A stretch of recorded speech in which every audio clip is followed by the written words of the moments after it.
You know what makes a good holiday gift? My book. It's available for pre-order everywhere books are sold. Hello, Brains. Happy almost New Year. Or Happy New Year, depending on when you're seeing this. Happy April. Who knows? If you're anything like me or most people with ADHD or most people of the human race, you're probably thinking about setting some New Year's goals. And if you're like most people with ADHD, you haven't really thought through it yet, which is good. That means this video will be just in time.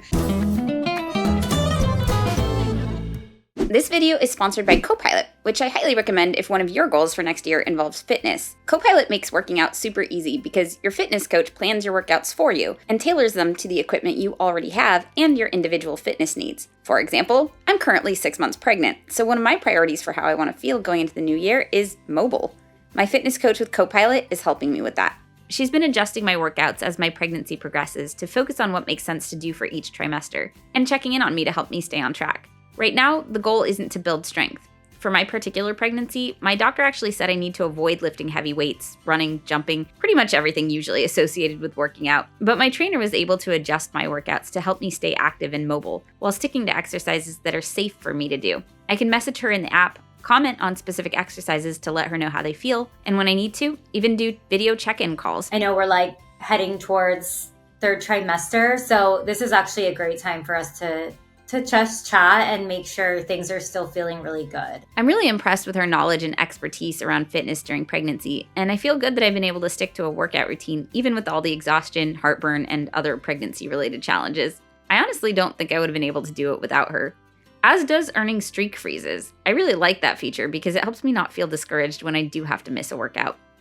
If you want to try CoPilot, click my CoPilot link, go.mycopilot.com/how-to-ADHD to get a 14-day free trial and 20% off your first month of personalized fitness if you sign up before February 1st. Now, back to the video.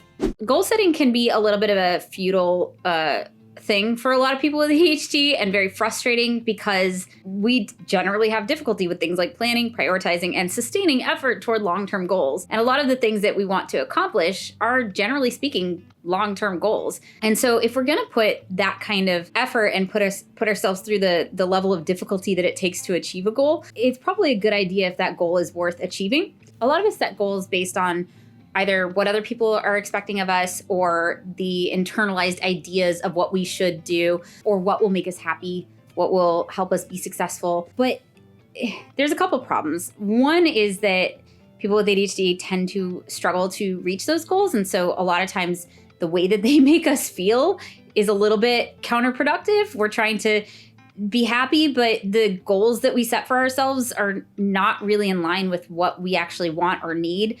A lot of times they're more in line with neurotypical expectations or neurotypical standards, and we end up kind of being miserable in the pursuit of them. Or we can get so focused on those goals that we end up chasing them even when it doesn't really make sense for us to be doing that anymore because we focus on the goal. This was the goal. I set this goal. I'm going to stick to this goal. And humans are also notoriously bad at knowing what's going to make us happy. So we set these goals for ourselves thinking that this is what's going to help us be happy or healthy or successful or whatever. And it doesn't always work that way. J2, our operations director at How to ADHD, came to the team with this idea that she got from an author, Danielle Laporte, who wrote this book called The Desire Map.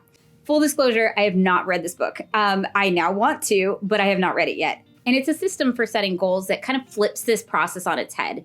Instead of starting with what is the goal that you want to accomplish and then hoping that it will have a positive result, hoping that it will make you happy or whatever, you start with the specific thing that you want to feel, and then you choose the goals based on that.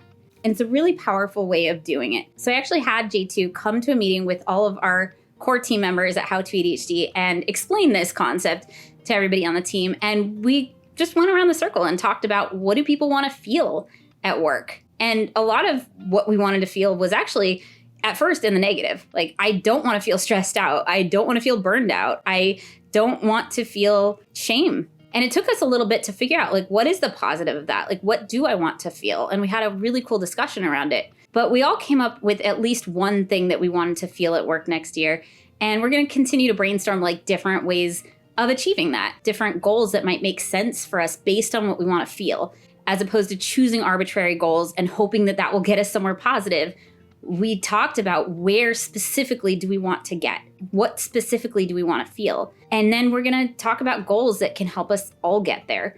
And knowing what other people at the company want to feel is really helpful, because then we can kind of collectively as a group choose goals that are in service of all of those, where all of these things are possible. And it's not that everybody has to want to feel the same thing.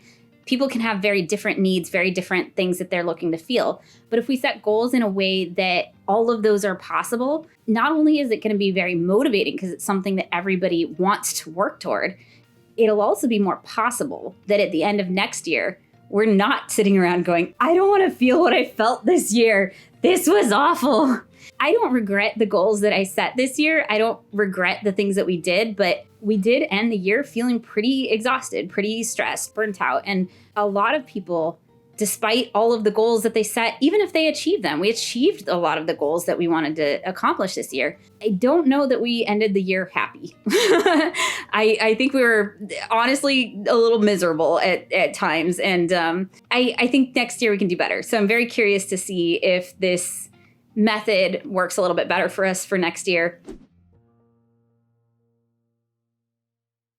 I realized that mine was, I want to feel aligned. It's felt like this year I've done a lot of content that isn't as in line with what my mission is and what I want to accomplish with the channel. And there's a lot of reasons for that. A big one being I was really focused on finishing my book, getting my book out, promoting my book. So I haven't had as much time to do the content that I really, really love to do. But I want to get back to that. I want to be back in alignment with what my mission is with this channel, what I'm hoping to accomplish, the ways in which I want to serve this community. All these things started coming up, right? Like, what does it mean to feel aligned? And I started thinking about different goals, different ways that I might achieve that feeling. But if I'd started with the goals first, I don't think I would have even realized what feeling it was that I was trying to strive for. And I think my goals would have looked much different. So I just wanted to share that with you because I thought that was a really cool way of approaching goals.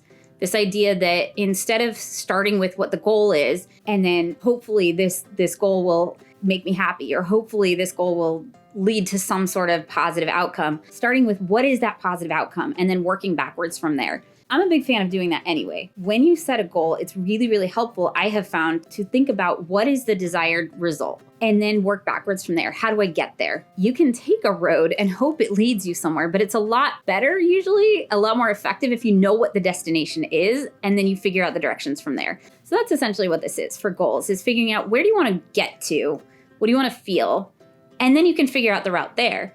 And one of the really nice things about doing it this way is kind of like Waze or any sort of GPS system. If you start to encounter roadblocks, you can go a different way. Whereas if you start with the goal, it's really easy to get stuck on that goal and trying to achieve this result in this one specific way. You can go, okay, well, this is where I want to get to, and I'm going this way, but that's not working. There's a traffic jam or there's obstacles. How else can I get there? And you can be a little bit more flexible about it. Of course, for people with ADHD, that's probably not enough. I was really glad that I got to talk to my team about what I wanted to feel and the ways that we might get there, what other people on the team wanted to feel at work and the ways that we might get there, because there's an extra element that I think is really important when you have ADHD, which is accountability. So we can set all the goals we want, but we often immediately forget about them or they go out the window as soon as something more urgent/important comes up. And a lot of the time, goals are news. We have a video about that here. Goals are the things that are important but not urgent. It is important to me to feel aligned, but it's not urgent, right? Like, nobody's gonna fire me. I'm not gonna run out of money by doing something that isn't quite in alignment with what I wanna do. In fact, sometimes the things that are in alignment with what I wanna do and who I wanna be and what I wanna accomplish with the channel are actually gonna cost me money. So they can be important but not urgent. And those things are really important that we schedule them, that we get accountability for them so that we can actually get those things done.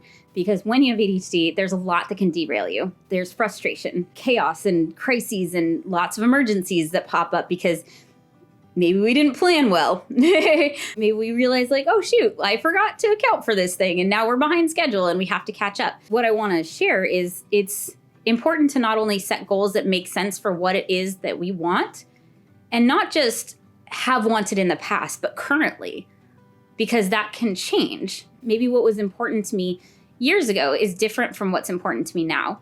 Maybe the way I wanted to feel years ago is very different from what I need to feel now. Figuring out what it is that we need to feel in the present or in the near future, and then choosing goals based on that, and then putting the supports in place to help us actually achieve them. For people with ADHD, that often means scheduling, that means accountability, that means setting up reward systems where, we don't have to wait until we achieve this goal to get the results that we're hoping for, but we have different ways of achieving some of what we want along the way. If somebody wants calm, if somebody wants peace, like maybe we can't immediately get to the point where we are ahead enough on schedule that it is calm and peaceful for everybody on the team all of the time. But if that's something that I know is important to the team, maybe we can carve out time where it's like, okay, for 15 minutes a day, go meditate, like go do something that gives you that sense of calm or gives you that sense of peace while we work toward these long-term goals. Not only what do we want to feel long-term, but like, how can we incorporate a little bit of that in the day-to-day as well? So in the spirit of it's the holiday season,